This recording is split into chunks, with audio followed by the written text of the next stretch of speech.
జిల్లాల కొత్త కలెక్టర్లతో ముఖ్యమంత్రి చంద్రబాబు వీడియో కాన్ఫరెన్స్ నిర్వహించారు. ప్రభుత్వ విజయాల్లో కలెక్టర్లే కీలకమని సీఎం వ్యాఖ్యానించారు. తన ఆలోచనలు, అంచనాలు అందుకొని బెస్ట్ పర్ఫార్మెన్స్ ఇవ్వాలని సూచించారు.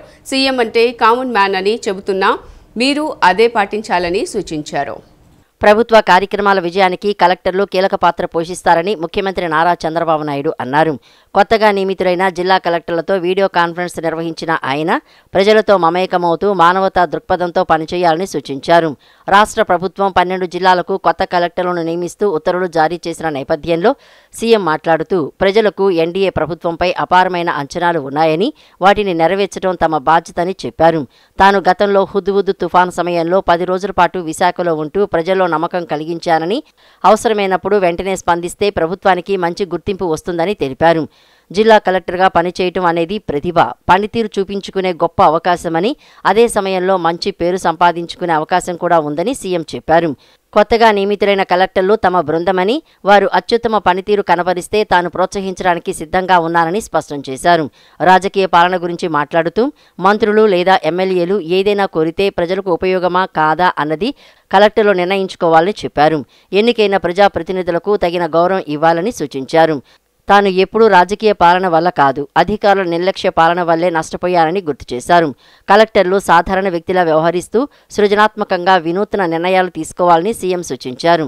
జిల్లాల మధ్య అభివృద్ధి పోటీని ప్రోత్సహిస్తూ సంక్షేమ పథకాలు ప్రజలకు చేరేలా చూడాలని, అలాగే సామాజిక మాధ్యమాల్లో వస్తున్న తప్పుడు ప్రచారంపై అప్రమత్తంగా ఉండాలని సూచించారు. ఆరోగ్య శాఖపై చర్చకు తాను సిద్ధంగా ఉన్నానని మాజీ సీఎం జగన్మోహన్ రెడ్డి అసెంబ్లీలోనైనా ఇక ఎక్కడైనా చర్చకు సిద్ధమా అని వైద్య ఆరోగ్య శాఖ మంత్రి సత్యకుమార్ యాదవ్ సవాల్ చేశారు.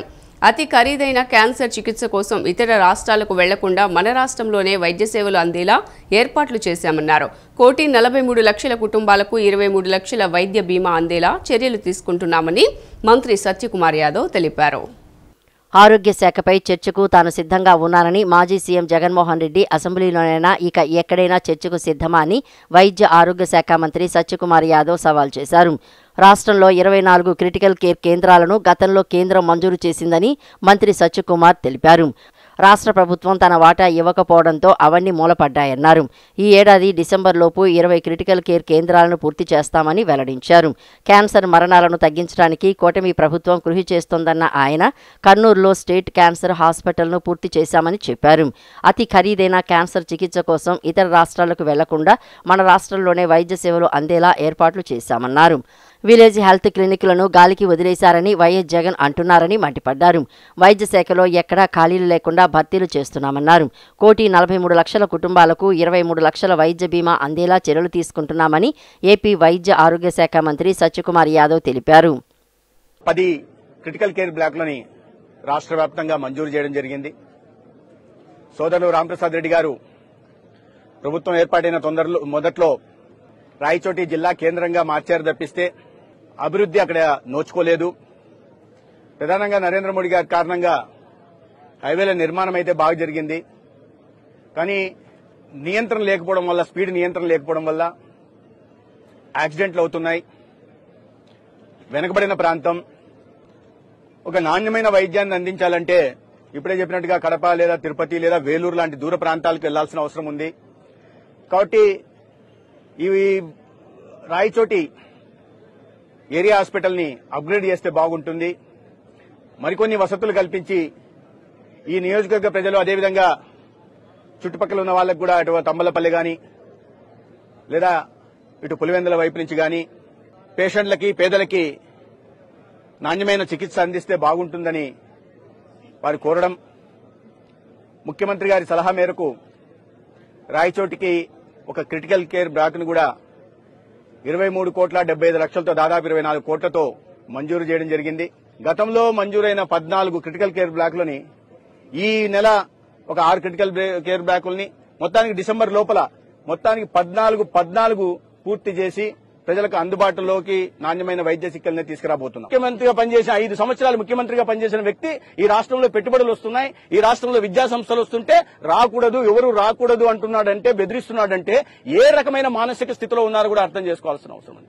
అందుకనే నేను చెప్తున్నా, ఇంకా అనేక విషయాల మీద మాట్లాడదాం. అనేక విషయాల మీద మాట్లాడదాం. ఈ ఆరోగ్యశ్రీ కింద ఎన్టీఆర్ వైద్య సేవ కింద మేము ఇస్తున్న యూనివర్సల్ హెల్త్ పాలసీ మీద కూడా మాట్లాడదామంటే చర్చకు రండి. మీరు అసెంబ్లీకి రానని మీరు స్పష్టంగా చెప్తున్నారు. బయట ఎక్కడన్నా చర్చ పెట్టండి. అసెంబ్లీకి మీరు రాలేరు.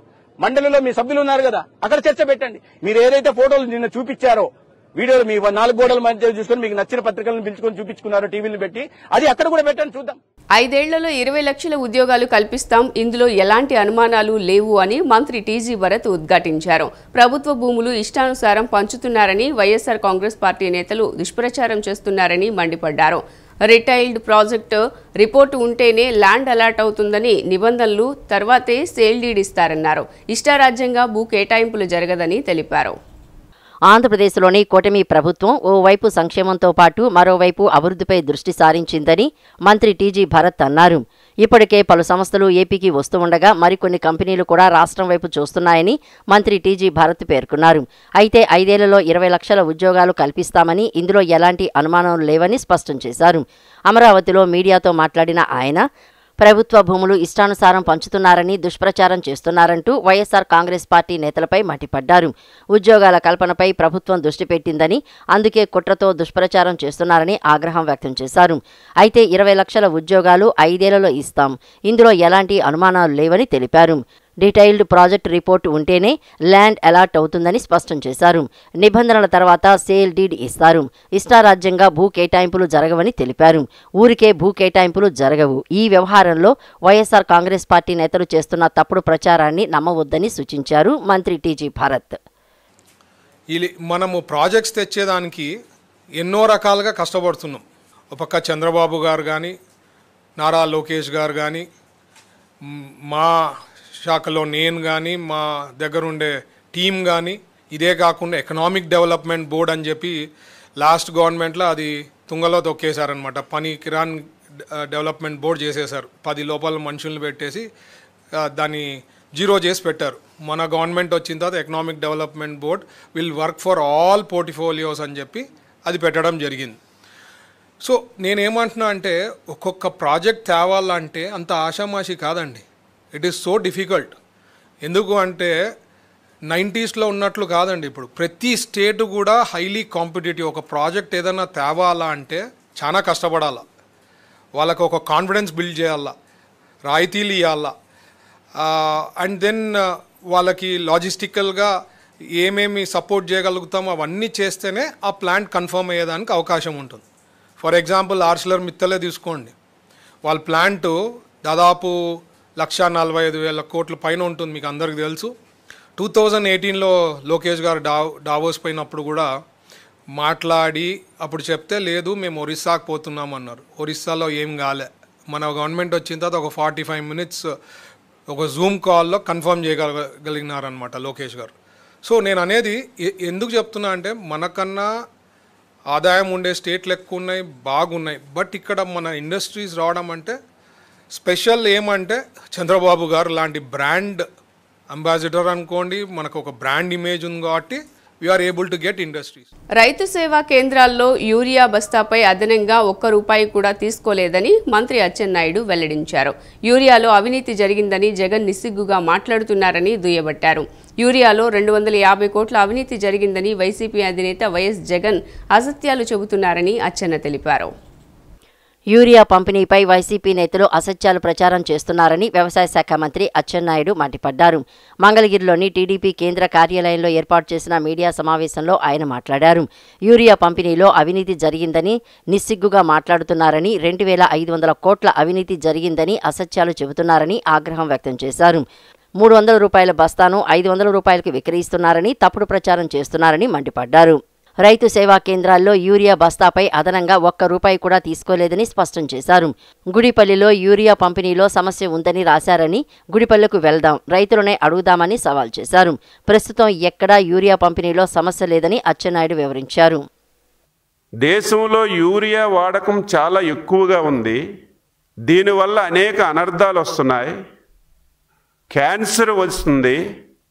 దీన్ని తగ్గించాలని చెప్పి కేంద్ర ప్రభుత్వం ఒక ప్రకటన చేసింది.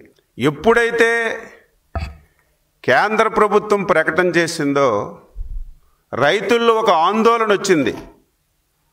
యూరియా రాదేమో, యూరియా దొరకదేమో, దీనికి తోడు ఫేక్ పార్టీ, ఫేక్ న్యూస్, ఒక ఫేక్ పత్రిక, ఒక ఫేక్ టీవీ నిరంతరం యూరియా దొరకదని ప్రచారం ప్రారంభించింది.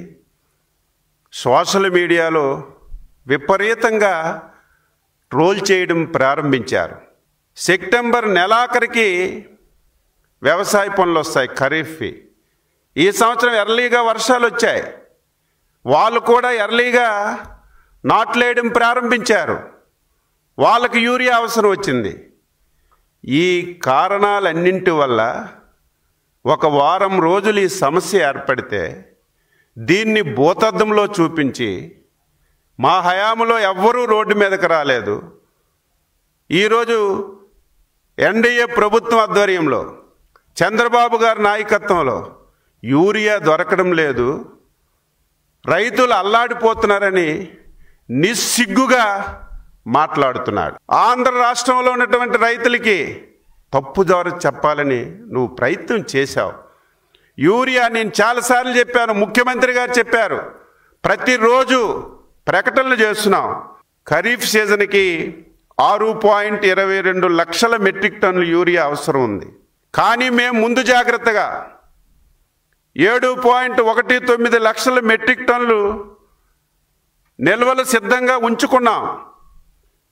ఆ నిల్వల్లో ఈ రోజు వరకు 6.41 లక్షల మెట్రిక్ టన్నుల ఎరువులు రైతులకు సరఫరా చేశాం. దార్శనికుడైన రాష్ట్ర ముఖ్యమంత్రి Shri Nara Chandrababu Naidu water security management ఆలోచన విధానం మంచి సత్ఫలితాలనిచ్చిందని రాష్ట్ర జలవనరుల శాఖ మంత్రి డాక్టర్ నిమ్మల రామానాయుడు తెలిపారు. ప్రతి నీటి బొట్టును ఒడిసి పట్టుకుని రాష్ట్రంలో కరువు లేకుండా చేయటమే లక్ష్యంగా రాష్ట్ర ముఖ్యమంత్రి ముందుకు అడుగులు వేస్తున్నారని స్పష్టం చేశారు. రాష్ట్ర సచివాలయంలో జలవనరుల శాఖ మంత్రి నిమ్మల రామానాయుడు మాట్లాడుతూ జలవనరుల శాఖకు సంబంధించిన పలు ప్రాజెక్టుల ప్రగతిపై రాష్ట్ర ముఖ్యమంత్రి సమగ్రంగా సమీక్షించి పలు ఆదేశాలు జారీ చేయడం జరిగిందన్నారు. గత ఏడాదితో పోలిస్తే రాష్ట్రంలో గ్రౌండ్ వాటర్, మేజర్, మీడియం రిజర్వాయర్లలో నీటి నిల్వలు పెరిగాయన్నారు. గత ఏడాది వర్షపాతంతో పోల్చితే ఈ ఏడాది 9% వర్షపాతం తక్కువగా నమోదైనా కూడా భూగర్భ జలాలు, మేనేజ్మెంట్, మీడియం రిజర్వాయర్లలో నీటి నిల్వలు ఉన్నాయంటే అదంతా రాష్ట్ర ముఖ్యమంత్రి వాటర్ సెక్యూరిటీ మేనేజ్మెంట్ వల్లే సాధ్యమైందన్నారు. దార్శనికుడైన రాష్ట్ర ముఖ్యమంత్రి Nara Chandrababu Naidu water security management ఆలోచన విధానం మంచి సత్ఫలితాలను ఇచ్చిందన్నారు. ప్రతి నీటి బొట్టును ఒడిసి పట్టుకొని రాష్ట్రంలో కరువు లేకుండా చేయటమే లక్ష్యంగా రాష్ట్ర ముఖ్యమంత్రి ముందుకు అడుగులు వేస్తున్నారని స్పష్టం చేశారు. మేజర్, మీడియం రిజర్వాయర్లలో 85.6% మేర నీటి నిల్వలు ఉన్నాయని, భూగర్భ జల మట్టాలు కూడా 8.43 మీటర్లకు చేరుకున్నాయని తెలిపారు. అదేవిధంగా తుంగభద్ర డ్యాం 33 గేట్లు మార్చడానికి 52 కోట్ల నిధులను, ధవళేశ్వరం బ్యారేజీకి కొత్త గేట్లు ఏర్పాటుకు 138 కోట్లను ముఖ్యమంత్రి కేటాయించారని, ఆయా పనులు వచ్చే ఏడాది వర్షాకాలం ప్రారంభంలోపు పూర్తి చేయాలని ఆదేశించినట్లు మంత్రి తెలిపారు. చంద్రబాబు నాయుడు గారు ఇచ్చినటువంటి డైరెక్షన్స్ కానివ్వండి, ఆయన ప్రతి ఆఖరి నీటి బొట్టును కూడా ఒడిసిబట్టి రిజర్వ్ చేయాలనేటువంటి ఆయన యొక్క ఆలోచన కానివ్వండి, ఈ సంవత్సరం కాలంలో మంచి సత్ఫలితాలను కూడా ఇచ్చినటువంటి పరిస్థితి రికార్డ్స్ కూడా చూస్తూ ఉంటే మనందరికీ అర్థమవుతున్నటువంటి పరిస్థితి. అందులో భాగంగా ఈరోజు రివ్యూలో చూస్తే ఏదైతే ఈ రాష్ట్రంలో ఉన్నటువంటి మేజర్ అండ్ మీడియం డ్రైన్ ఏదైతే రిజర్వాయర్స్ ఉన్నాయో, ఈ మేజర్ అండ్ మీడియం రిజర్వాయర్స్ 85.6% ఈరోజు మేజర్ అండ్ మీడియం రిజర్వాయర్స్ అన్నీ కూడా ఈ రోజుకి ఫిల్ అయినటువంటి పరిస్థితి. ఇదే గత సంవత్సరం చూస్తే అది 79.4% ఉన్నటువంటి పరిస్థితి. మరి రిజర్వాయర్స్ ప్రాజెక్ట్స్ ఏవైతే ఉన్నాయో మరి వాటినన్నిటినీ కూడా మళ్ళీ ప్రక్షాళన చేసి, అంటే ఏదైతే గత 5 సంవత్సరాల వైసీపీ పాలనలో నిర్లక్ష్యానికి గురై ఆ రోజు మరి మీరందరూ కూడా చూశారు, ఒక పులిచింతల గేట్ కొట్టుకుపోయినా, అన్నమయ్య ప్రాజెక్టు కొట్టుకుపోయినా, మరి ఏదైతే గుండ్లగమ్మ గేట్లు కొట్టుకుపోయినా ప్రభుత్వంలో చలనం లేనిటువంటి పరిస్థితి గత పాలనలో మీరు చూశారు.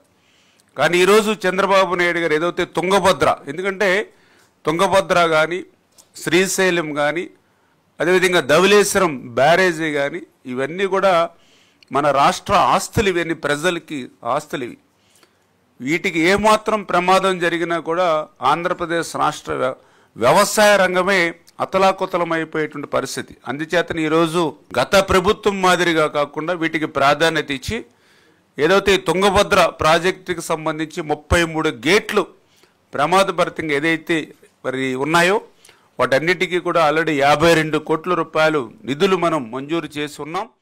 రాష్ట్రంలోని కూటమి సర్కార్ పైన AP Congress chief YS Sharmila fire అయ్యారు.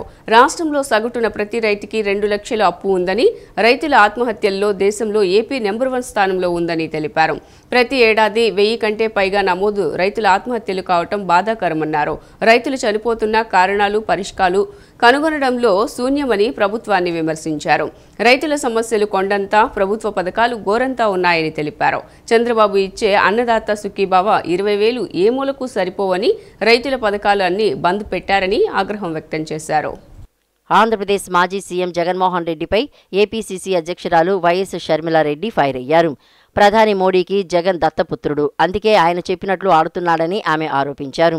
వైఎస్ఆర్ మరణం వెనుక రిలయన్స్ ఉందన్న జగన్, మోడీ వల్లే వారికి రాజ్యసభ ఇచ్చారని విమర్శించారు. జగన్ చేస్తున్నది రాజకీయ వ్యభిచారం కాదా అంటూ షర్మిల సంచలన వ్యాఖ్యలు చేశారు. తన బిడ్డ ఇంకా రాజకీయాల్లోకి అడుగు పెట్టలేదని షర్మిల స్పష్టం చేశారు.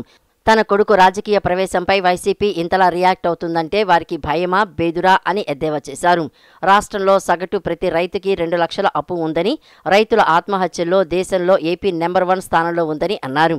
ప్రతి ఏడాది 1000 కంటే పైగా రైతుల ఆత్మహత్యలు నమోదు కావడం బాధాకరమన్నారు. రైతులు చనిపోతున్న కారణాలు పరిష్కారాలు కనుగొనడంలో శూన్యమని ప్రభుత్వాన్ని విమర్శించారు. రైతుల సమస్యలు కొండంతా, ప్రభుత్వ పథకాలు గోరంత ఉన్నాయని అన్నారు.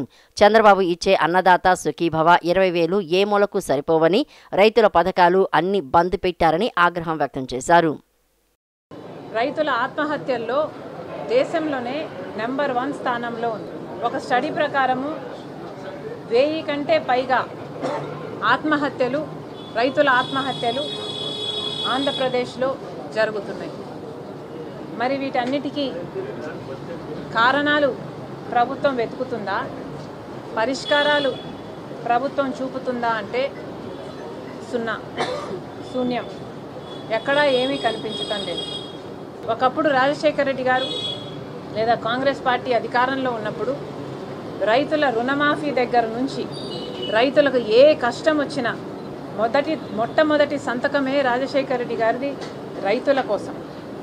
ఉచిత విద్యుత్ మీద పెట్టాడు, విద్యుత్ బకాయిలను మాఫీ చేశాడు. ఎన్ని రకాలుగా సాయం చేయగలిగితే అన్ని రకాలుగా రైతు పక్షపాతిగా నిలిచాడు రాజశేఖర రెడ్డి గారు. వ్యవసాయంలో సాయమే పోయింది.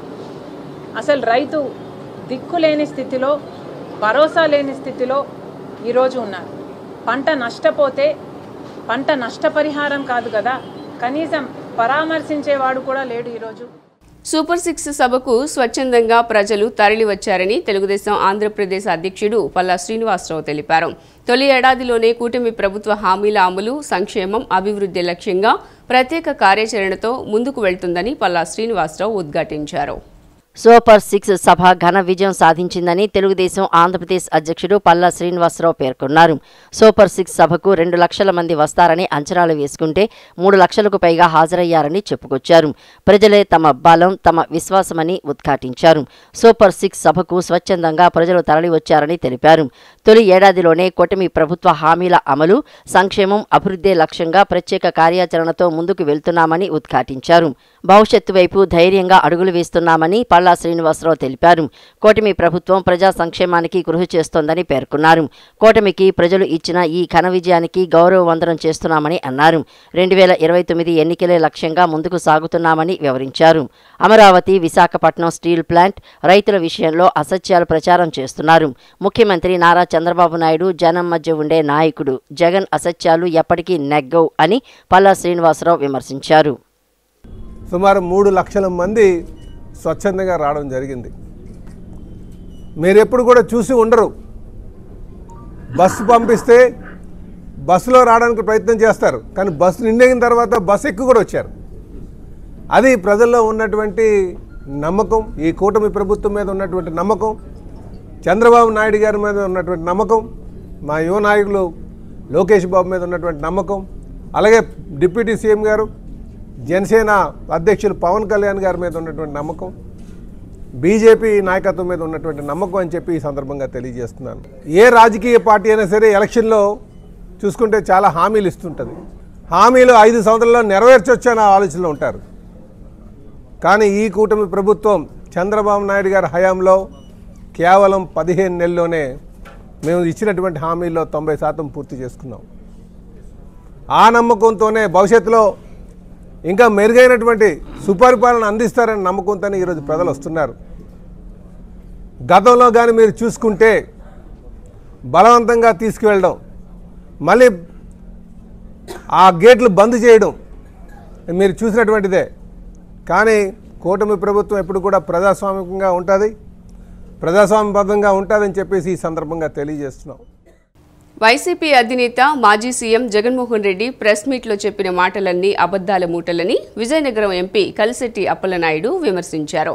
జగన్ హయాంలో కోవిడ్ వస్తే రాష్ట్రంలో వైద్య సేవలు సరిగా లేవని వైసీపీ మంత్రులు పక్క రాష్ట్రాలకు పరుగులు తీశారని ఎద్దేవా చేశారు. ముఖ్యమంత్రి చంద్రబాబు హయాంలో 27 మెడికల్ కాలేజీలు ఏర్పాటు చేశారని పేర్కొన్నారు. వైసీపీ అధినేత మాజీ సీఎం జగన్మోహన్ రెడ్డి ప్రెస్ మీట్లో చెప్పిన మాటలన్నీ అబద్దాల మూటలని విజయనగరం ఎంపీ కలిశెట్టి అప్పలనాయుడు అన్నారు. జగన్ అంటే అబద్దాల పుట్ట, మోసాల దిట్ట, అవినీతిలో పరాకాష్ట అంటూ నిప్పులు చెరిగారు. జగన్ రెడ్డి కట్టిన మెడికల్ కాలేజీలను జనాలు చూసి ఆహా అనడం కాదు, మా కర్మరావు బాబు అంటున్నారని వ్యంగ్యంగా విమర్శించారు. జగన్ రెడ్డిలా అబద్దాలు చెప్పేవారు ప్రపంచంలోనే ఉండరని ఎంపీ వ్యాఖ్యానించారు. జగన్ హయాంలో కోవిడ్ వస్తే రాష్ట్రంలో వైద్య సేవలు సరిగ్గా లేవని వైసీపీ మంత్రులు పక్క రాష్ట్రాలకు పరుగులు తీశారని ఎద్దేవా చేశారు. ముఖ్యమంత్రి చంద్రబాబు హయాంలో 27 మెడికల్ కాలేజీలు ఏర్పాటు చేశారని చెప్పారు. వైద్యం అంటే మానవ సేవ, అలాంటి సేవలోనూ జగన్ రెడ్డి అబద్దాలు చెబుతున్నారని ఎంపీ ఫైర్ అయ్యారు. హైదరాబాద్లో ఉన్న నిజామ్స్, తిరుపతిలోని బర్డ్స్, తిరుపతి మహిళా మెడికల్ కాలేజీ, మంగళగిరి ఎయిమ్స్ ఇలా అనేకం నిర్మించింది చంద్రబాబు కాదా అని ప్రశ్నించారు. జగన్ రెడ్డి తన హయాంలో 85% హామీలను ఎగ్గొట్టి నేడు కూటమి ప్రభుత్వం 15 నెలల సంక్షేమ పథకాలపై విమర్శలు చేస్తున్నారని ఆగ్రహం వ్యక్తం చేశారు. ఈరోజు రాష్ట్రంలో ఏదైనా పెట్టుబడులు పెడితే వాళ్ళ బెదిరింపులు, లేదు అంటే ఏదైనా మంచి పరిపాలన చేస్తే మంచి వ్యక్తులు వస్తే వాళ్ళ బెదిరింపులు, మేము రేపు అధికారంలోకి వస్తున్నాం మీ అంత చూస్తామని అంటే బెదిరింపించే ధోరణి తప్ప ఇప్పుడు కూడా ప్రభుత్వాన్ని సహకరించే పరిస్థితి లేదు. నీకు అలాంటి పరిస్థితి రావాలనుకున్నప్పుడు అసలు నీకు బెదిరింపే అవకాశం మీకు రాదు, అధికారంలో రాదు. ఈరోజు ప్రత్యేక హోదా కోసం కేంద్రాన్ని మెడలు ఉంచి నేను తెస్తామని 5 సంవత్సరాలు మోసగించావు ప్రజల్ని. అదే ప్రజలు నేను మోసపోయామని తెలుసుకొని ఈరోజు ప్రత్యేక ప్రతిపక్ష హోదా కూడా ఇవ్వకుండా వారు ఈరోజు చేశారంటే కేవలం నీ మోసాలు గమనించారు. నేను నువ్వేం మాట్లాడుతున్నావు చంద్రబాబు నాయుడు గారు, పవన్ కళ్యాణ్ నూతుల్లో పడాలా? నువ్వు చేసే దోపిడీలు, అన్యాయాలు, మోసాలకి నువ్వు ఎన్ని నూతుల్లో పడాలి, ఎన్ని గోతుల్లో పడాలి, ఎన్ని నదుల్లో పడాలి గుర్తుపెట్టుకోవాలి. ఈరోజు చంద్రబాబు నాయుడు గారి పరిపాలన కోసం సాక్షాత్ ప్రధానమంత్రి గారు ప్రశంసిస్తున్నారు, సాక్షాత్ కేంద్ర మంత్రులు మాట్లాడుతున్నారు, సాక్షాత్ దేశంలో ఉన్న ముఖ్యమంత్రి అందరూ కూడా మాట్లాడుతున్నారు. అలాంటి అభివృద్ధి జరగాలి, అలాంటి విజనరీ ఉండాలి. అలాంటి విజనరీ నాయకుడిని ఈరోజు ఆయనకి ఆయుష్ కోసం మాట్లాడుతున్నాం, ఆయన చనిపోవాలని మాట్లాడుతున్నాం, నాయకులందరూ ఉండకూడదు అనుకుంటున్నాం. ఇది దయచేసి ఒకటే గుర్తుపెట్టుకోవాలి ప్రజానీకం, ఇలాంటి నాయకుడికి మీరు బుద్ధి చెప్పారు. భవిష్యత్తులో కూడా ఏ పరిస్థితుల్లో కూడా ఇలాంటి నాయకుడికి కనీసం వస్తున్నారు చూడకుండా మీరు ఉండవలసిన అవసరం ఉంది. లిక్కర్ స్కామ్ కేసులో జగన్ అండ్ కో 3,000 కోట్లు దోచుకున్నారని మాజీ మంత్రి సర్వేపల్లి ఎమ్మెల్యే సోమిరెడ్డి చంద్రమోహన్ రెడ్డి సంచలన ఆరోపణలు చేశారు. వైసీపీ హయాంలో మద్యపాన నిషేధం అని చెప్పి 30,000 మంది మహిళల తాళ్లు తెంచిన ఘనత వైసీపీదేనని ఆక్షేపించారు. కాకాణి గోవర్ధన్ రెడ్డికి టీడీపీని తనను తిట్టందే తిన్నది అరగదని, తిన్నది అరగక ఆపరేషన్ చేయించుకున్నది కాకాణేనని ఎద్దేవా చేశారు. కాకాణి రామిరెడ్డి పైన 8 కేసులున్నాయని గుర్తు చేశారు. సీఎం చంద్రబాబు గురించి మాట్లాడే నైతిక అర్హత కాకాణికి లేదని మండిపడ్డారు. 2014లో గోవా మద్యంలో తమరు 4 కేసుల్లో ఏ కావలి ప్రతాప్ రెడ్డి కోసం విర్రవీగేవో ఆయన 5 కేసుల్లో, మీరిద్దరు 9 కేసుల్లో ముద్దాయిలు. నీ తోటి ముద్దాయి కోసం చెలరేగితే కావ్య కృష్ణారెడ్డి చెక్కతో కొట్టాడు, తల దించుకొని వెనక్కి రావాల్సి వచ్చింది. నువ్వు చేసే అలిగేషన్స్ ఏం చేస్తుండవు అని అడుగుతుండా, నేను ఏం మాట్లాడుతున్నావు అంటున్నా. చంద్రబాబు నాయుడు గురించి మాట్లాడే అర్హత నీకుందా అంటుండా. మేము ఇంప్లిమెంట్ చేసిన ప్రోగ్రామ్స్ ఏంటి, మీరు చేసింది ఏంటి? మీకు ఒకటే చెప్తుండా మీ పార్టీకి, జగన్మోహన్ రెడ్డికి, వైసీపీ వాళ్ళకి, మద్య నిషేధం పెడతానని చెప్పి అక్కజిల్లెడికి హామీ ఇచ్చి ఆ మద్యం తాగిచ్చి వాళ్ళ 30,000 మంది పసుపు తాళ్లు తెంచినోళ్ళు మీరు. మద్యపాన నిషేధం పెడతానని 3,500 కోట్లు దోచుకున్నోళ్ళు మీరు. జగన్మోహన్ రెడ్డి మీ పార్టీ, మీరు మమ్మల్ని గురించి మాట్లాడతారా? ఈరోజు మేము ఇంప్లిమెంట్ చేసే ప్రోగ్రామ్స్ కంట్రీలో నంబర్ 1. 4,000 రూపాయలు వృద్ధాప్య వితంతో పింఛను ఇచ్చే రాష్ట్రం ఏదుందో చెప్పండి దేశంలో. పడక మీద పడుకునే వాళ్ళకి నెలకు 15,000, సంవత్సరానికి 1,80,000 ఒక ఉద్యోగికి ఇచ్చేంత డబ్బు ఇచ్చేవాళ్ళు ఎవరో చెప్పు, ఏ పార్టీ? ఊళ్ళో వాళ్ళ ఆస్తుల జోలికి మేము పోము. ఏం మాట్లాడుతున్నావో మాకు అర్థం కావటంలే. నిద్ర లేసి పచ్చి కూతులు, పచ్చి అబద్ధాలు. నువ్వు సూపర్ 6 గురించి మాట్లాడతావు. దీనికి నేను చెప్పిన మళ్ళీ రిపీట్ చేస్తుండా, మద్యపాన నిషేధం విధిస్తానని అక్క చెల్లెళ్ళకి చెప్పి ఓట్లు వేయించుకొని ఆ మద్యంతో వ్యాపారం చేసి, ఆ కల్తీ మద్యం వ్యాపారం చేసి 30,000 మంది ఆడపడుచుల పసుపు తాడు తెంచినోడు జగన్మోహన్ రెడ్డి, వైసీపీ పార్టీ. ప్రత్యేక అవసరాలు ఉన్న విద్యార్థులకు బోధించేందుకు తక్షణమే స్పెషల్ డిఎస్సి నిర్వహించాలని మాజీ ఎమ్మెల్సీ కెఎస్ లక్ష్మణరావు డిమాండ్ చేశారు. సుప్రీంకోర్టు ఆదేశాల ప్రకారం స్పెషల్ డిఎస్సి నోటిఫికేషన్ విడుదల చేయాలని కోరారు. ప్రత్యేక అవసరాలు ఉన్న విద్యార్థులకు బోధించేందుకు డైరెక్టర్ రిక్రూట్మెంట్ ద్వారా ఉపాధ్యాయ పోస్టులను భర్తీ చేయాలని కోరుతూ అలంకార్ ధర్నా చౌక్ వద్ద ఆందోళన నిర్వహించారు. డివైఎఫ్ఐ ఆధ్వర్యంలో జరిగిన ఈ ధర్నాకు మాజీ ఎమ్మెల్సీ కెఎస్ లక్ష్మణరావు, డివైఎఫ్ఐ రాష్ట్ర కార్యదర్శి రామన్న నేతృత్వం వహించారు. ఈ సందర్భంగా వారు మాట్లాడుతూ ప్రత్యేక అవసరాలు ఉన్న విద్యార్థులకు బోధించేందుకు ప్రత్యేక శిక్షణ పొందిన ఉపాధ్యాయుల అవసరం ఉందన్నారు. వీరి కోసం ప్రత్యేక డిఎస్సి నిర్వహించాల్సి ఉండగా ప్రభుత్వం ఆ దిశగా చర్యలు చేపట్టకపోవడం శోచనీయమన్నారు. సుప్రీంకోర్టు ఆదేశాల ప్రకారం స్పెషల్ డిఎస్సి నోటిఫికేషన్ తక్షణమే విడుదల చేయాలని వారు డిమాండ్ చేశారు. రాష్ట్ర వ్యాప్తంగా దాదాపు 2,000 పైచిలుకు పోస్టులు ఉన్నాయని, ఈ పోస్టుల భర్తీకి ప్రభుత్వం వెంటనే చర్యలు చేపట్టాలని, ప్రభుత్వం స్పెషల్ డిఎస్సి కోసం నోటిఫికేషన్ విడుదల చేయని పక్షంలో తాము ఆందోళన ఉధృతరం చేస్తామని హెచ్చరించారు. జీవో నెంబర్ 13 యొక్క సారాంశం ఏంటంటే 2,260 టీచర్ పోస్టులు, ప్రత్యేక అవసరాలు గల టీచర్ పోస్టుల్ని ప్రభుత్వం వెంటనే భర్తీ చేయాలని దాని అవసరం. దానికి ఫైనాన్షియల్ అప్రూవల్ ఉంది, క్యాబినెట్ అప్రూవల్ ఉంది, అన్ని రకాల అప్రూవల్స్ వచ్చేసి. కానీ ప్రభుత్వం మొన్న జరిగిన డిఎస్సితో పాటు ఈ పోస్టుల్ని విడుదల చేయలేదు. అందుకని ఈరోజు ధర్నా చౌక్లో జరుగుతున్నటువంటి ధర్నా 3 డిమాండ్స్ చేస్తాం. ప్రభుత్వం జీవో 13 ఏదైతే ఇచ్చిందో ఆ జీవోని వెంటనే ప్రభుత్వమే అమలు చేయాలి అని మేము డిమాండ్ చేస్తూ ఉన్నాం. అలాగే దీనికి సంబంధించినటువంటి డిఎస్సి, ఈ స్పెషల్ డిఎస్సికి సంబంధించిన సిలబస్ని వెంటనే విడుదల చేయాలని, నోటిఫికేషన్ కంటే ముందు సిలబస్ను ప్రకటించాలనేటువంటిది మా మొదటి డిమాండు.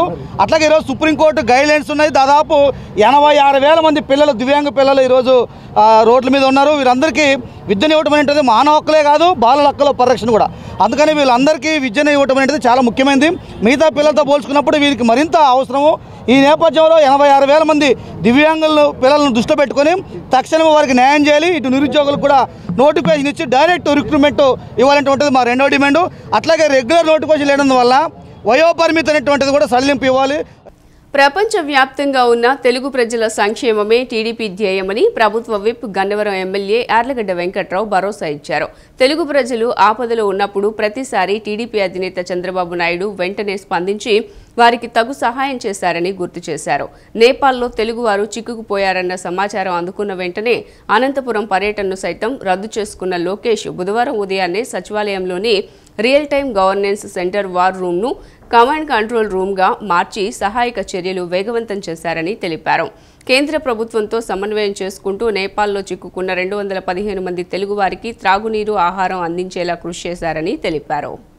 ఈ నెల 22న హైదరాబాద్ రవీంద్ర భారతి నందు జరగనున్న మాదిగల కృతజ్ఞత సభను విజయవంతం చేయాలని మాదిగ రిజర్వేషన్ పోరాట సమితి రాష్ట్ర కన్వీనర్ మానికొండ శ్రీధర్ మాదిగ పిలుపునిచ్చారు.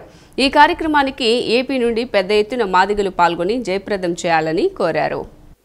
గాంధీనగర్ సన్యాసిరాజు వీధిలోని ఎంఆర్పీఎస్ కార్యాలయంలో అర్బన్ కన్వీనర్ మాతంగి సంజయ్ మాదిగ అధ్యక్షతన సమావేశం జరిగింది. ఈ సందర్భంగా ఈ నెల 22న హైదరాబాద్ రవీంద్ర భారతి నందు జరగనున్న మాదిగల కృతజ్ఞతా సభకు సంబంధించిన కరపత్రాన్ని జిల్లా కో కన్వీనర్ కనకకపూడి వెంకట్రత్నం మాదిగ, మైలవరపు నియోజకవర్గ కన్వీనర్ గద్దపాటి ప్రసాద్ మాదిగ తదితరులు కలిసి ఆవిష్కరించారు. ఈ సందర్భంగా మాదిగ రిజర్వేషన్ పోరాట సమితి మానికొండ శ్రీధర్ మాదిగ మాట్లాడుతూ సుప్రీంకోర్టు తీర్పు మేరకు 2 రాష్ట్రాల్లోనూ ముఖ్యమంత్రి ముఖ్యమంత్రులు ఎస్సీ వర్గీకరణ అమలు చేయటం చారిత్రకమని, దీనికి డాక్టర్ బిఆర్ అంబేద్కర్ రాజ్యాంగమే పునాది అని స్పష్టం చేశారు. గత జూలై 7న 2 రాష్ట్రాల ప్రభుత్వాలకు కృతజ్ఞతా సభ నిర్వహించినట్లు గుర్తు చేస్తూ ఇప్పుడు తెలంగాణ రాష్ట్ర ప్రభుత్వానికి ధన్యవాదాలు తెలియజేయటం ఎంఆర్పీఎస్ బాధ్యతగా భావిస్తోందని చెప్పారు. ఈ నెల 22న జరిగే సభకు ఆంధ్రప్రదేశ్ నుంచి వేలాదిగా తరలివచ్చి విజయవంతం చేయాలని పిలుపునిచ్చారు. ముఖ్యమంత్రిగా, ఉమ్మడి రాష్ట్ర ముఖ్యమంత్రిగా నారా చంద్రబాబు నాయుడు గారు మొట్టమొదటిసారిగా ఆర్డినెన్స్ జీవో ద్వారా వర్గీకరణ ఏర్పరిస్తే 4 సంవత్సరాల పాటు అమలు జరిగింది. తద్వారా 20 సంవత్సరాలుగా పోరాటం చేస్తున్నప్పుడు సమయంలో మన రాష్ట్రంతో పాటు పంజాబ్ ప్రభుత్వం కూడా అక్కడ అమలవుతున్నటువంటి వర్గీకరణ రద్దు అవడంతో అక్కడ చాలా సీరియస్గా తీసుకొని అక్కడ ఉన్నటువంటి హైకోర్టు నుంచి సుప్రీంకోర్టు 2 దశాబ్దాల కాలం పాటు పంజాబ్ ప్రభుత్వం పోరాట ఫలితంగా ఆగస్టు 1వ తారీఖున పోయిన గత సంవత్సరం మన తీర్పుకు అనుగుణంగా 2 రాష్ట్ర ప్రభుత్వాలు మనకి ఇప్పుడు విడిపోయిన తర్వాత 2 రాష్ట్రాలు ఆంధ్ర తెలంగాణ రాష్ట్రాల ముఖ్యమంత్రులు కమిషన్ వేయటం, కమిటీ వేసిన తర్వాత కమిటీ తీర్పుకి అనుగుణంగా జనాభా దామాషా ప్రకారంగా ఆంధ్రప్రదేశ్లో 1% రెల్లి ఉపకులాలను కొన్ని కలిపి 1% మొదటి వరుసలో, రెండో వరుసలో మరి మాదిగ ఉపకులాలని 6.5గా విభజించింది. ఈ యొక్క సభను జయప్రదం చేయాలని చెప్పి ఆంధ్రప్రదేశ్ నుంచి కూడా విరివిగా పాల్గొని మన యొక్క మాదిగల యొక్క కృతజ్ఞత సభను జయప్రదం చేయడానికి కృతజ్ఞత చూపే విధంగా జయప్రదం చేయాలని పిలుపునిస్తూ ప్రతి ఒక్కరు కూడా ఆంధ్రప్రదేశ్ నుంచి భారీగా మరి జనం బయలుదేరి రవీంద్ర భారతిలో పాల్గొనవలసిందిగా. ఈ సమావేశంలో అన్వేష్ బాండ్ మాదిగ, బాలాజీ మాదిగ, నోవా మాదిగ తదితర అర్బన్ నాయకులు పాల్గొన్నారు. సిటీ న్యూస్ ఇంతటితో సమాప్తం. తిరిగి వార్తల్లో మళ్ళీ కలుద్దాం. అంతవరకు సెలవు. నమస్కారం.